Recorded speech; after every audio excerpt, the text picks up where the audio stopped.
Remembering Nitoy for Jacqueline, Patrick, and Jeremy Valeriano in honor of Ambassador Benito B. Valeriano.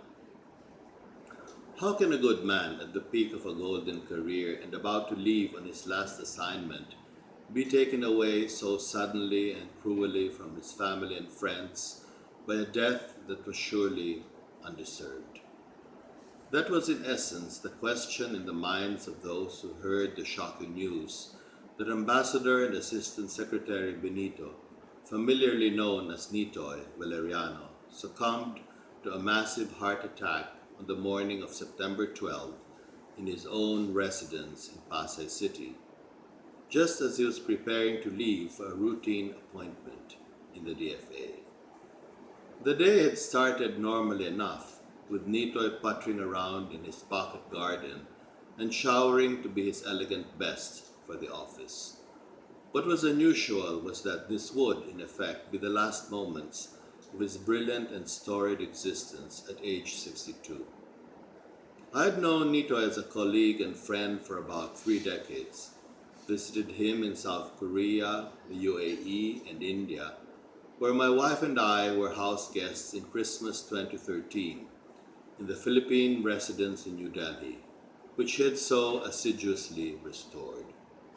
I also later worked with him during the so-called Arab Spring, when as a Mea ASEC, I was part of the DFA team charged with bringing our compatriots to safety.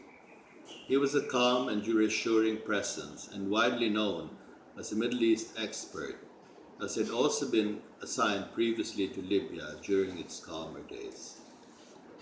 He was also well-grounded in Asia, the Pacific, and American affairs, with assignments inter alia in China, Japan, and in Guam.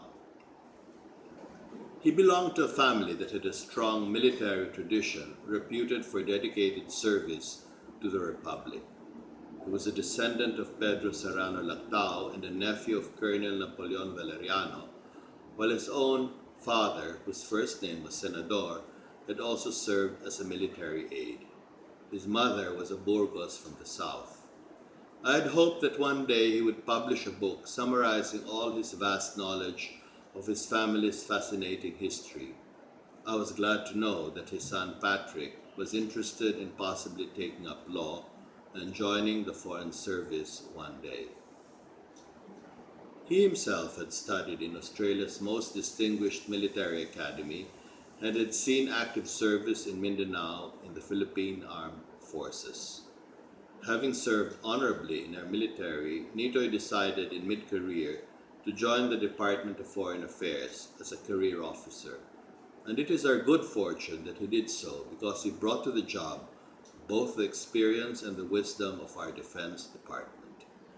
Those who knew him remember his balanced views, his unflappable nature, as well as courage and grace under pressure. He manifested these qualities in the Home Office, inter alia in OPAS, and in his last assignment as Assistant Secretary of the Office of Maritime Affairs. He was at the crucial core of the team that brought us victory in the recent ruling of the ITLOS Court on the question of the West Philippine-South China Sea.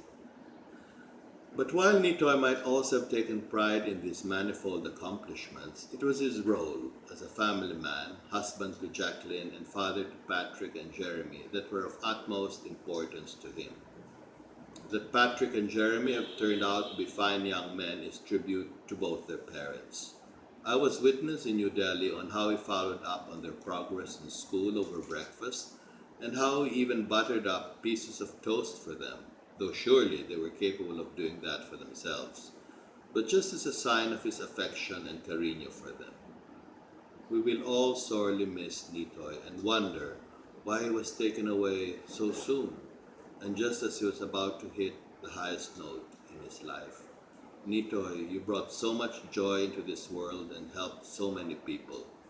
You're an outstanding diplomat, an officer, and a gentleman from whose example so many of us can learn.